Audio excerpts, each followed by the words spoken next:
అస్సలాముఅలైకుం, నమస్కారం. మా దగ్గర సోనీ 32 ఇంచెస్ ఎల్ఈడి టీవీ ఒకటి ప్రాబ్లం వచ్చిందండి.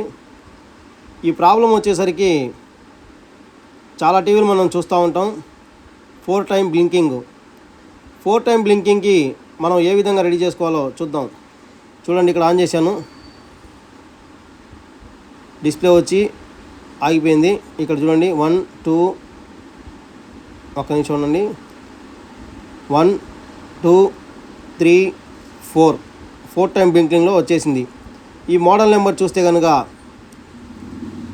KLV 32R422F మోడల్ నెంబర్ అండి ఇది. దీన్ని నేను ఏ విధంగా రెడీ చేశానంటే 19 volts ప్రజెంట్ అవుతా ఉన్నింది, 3.3 కూడా వస్తూ ఉన్నింది. ఏదైతే ప్యానల్ సప్లై పోతుందో 12 volts అది డ్రాప్ అయింది. దాన్ని నేను ఒక బక్బోర్డ్ ద్వారా 12 volt సప్లై అనేది ఇచ్చాను.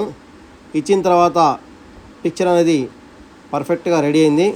ఒకసారి ఆన్ చేసి చూద్దాం.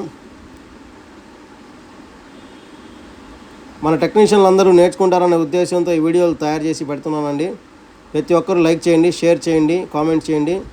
సారీ అండి, నేను 19 volt సప్లై ఇవ్వడం మర్చిపోయాను. ఇప్పుడు సప్లై ఇచ్చిన తర్వాత చూడండి, బక్బోర్డ్ ఆన్ అయింది. ఇక్కడ స్టాండ్ బై రిలీజ్ చేస్తున్నాను. చూడండి, పిక్చర్ పర్ఫెక్ట్గా రెడీ అయింది. సోనీ వచ్చింది, మనకి పిక్చర్ అనేది పర్ఫెక్ట్గా రెడీ అయింది. Thank you friends, thank you very much, all of you.